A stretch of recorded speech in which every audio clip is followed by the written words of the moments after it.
You're stranded on a raft in the middle of the ocean. The sun is beating down on you like a physical weight. Your throat feels like it's filled with sand. All around you, for thousands of miles in every direction, is water. Trillions of gallons of cool, clear, sparkling liquid. It's right there. You can literally reach out your hand and scoop it up. And yet, every survival guide, every movie, and every voice in your head tells you the exact same thing. Do not drink it. It's one of the cruelest paradoxes in nature. You are dying of thirst while floating on top of the very thing that could save you. But what actually happens if you ignore the advice? What if you're on day 2, your willpower breaks, and you take a gulp? What if you keep drinking it for 3 straight days? Because here's the thing nobody explains. Seawater doesn't just make you thirsty. It doesn't just taste bad. If you drink seawater for 3 days, it triggers a terrifying, calculated cascade of biological self-destruction inside your body. Your own cells will literally turn against you to save themselves, and the way your organs fail, step by step,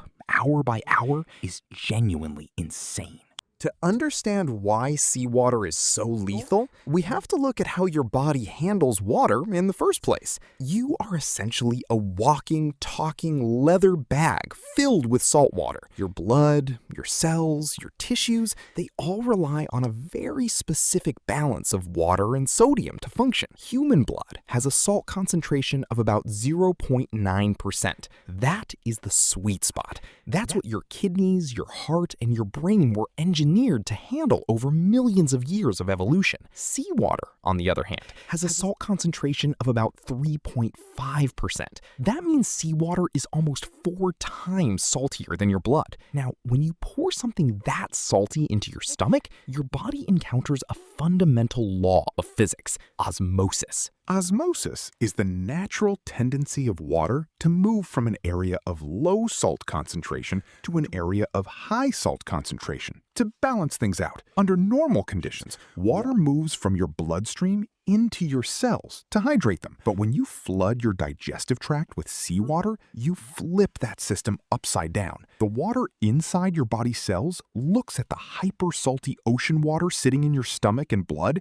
and says, we need to equalize this. Instead of ocean water hydrating your cells start dumping their own water into your system to dilute the ocean water. You aren't hydrating yourself. You are literally pulling the moisture directly out of your own organs. Let's walk through the timeline. Day 1, you take your first big drink of seawater. At first, it feels like relief, liquid in your mouth, a wet throat, but within minutes, the massive load of sodium hits your bloodstream. Your brain's hypothalamus detects the spike in salt and sounds the ultimate alarm. It triggers an intense, overwhelming urge to drink more water, fresh water, which you don't have. Meanwhile, your kidneys kick into overdrive. Your kidneys are your body's filtration system. Their job is to pull excess salt out of your blood and flush it out through your urine. But human kidneys have a physical limit. They can only produce urine that is slightly less salty than seawater. Think about what that means mathematically.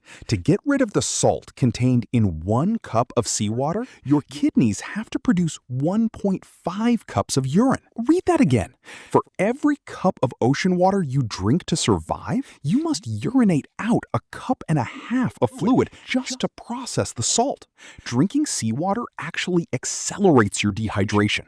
You are burning through your body's reserves faster than if you had drunk nothing at all. By the end of day 1, your mouth is completely dry. Your saliva turns thick and sticky. You start experiencing severe abdominal cramps as ocean water draws fluid into your intestines, causing violent diarrhea, flushing out what little water you had left. Day 2. The salt concentration in your blood is now sky high, a medical condition known as severe hypernatremia. Because your body has used every available drop of fluid to flush out the salt through your kidneys, your tissues are shrinking. Your skin loses its elasticity. If you pinch it, it stays tented up in the air. Your blood volume drops drastically. which means your heart has to beat faster and harder just to keep your blood pressure from collapsing. This is where the brain comes in. Your brain cells are made mostly of water. As osmosis relentlessly pulls water out of your brain cells to balance the salt in your blood, your brain literally begins to shrink inside your skull. Microscopic blood vessels stretching between your brain and your skull start to tear under the tension, causing tiny intracranial bleedings. The neurological symptoms hit like a freight train.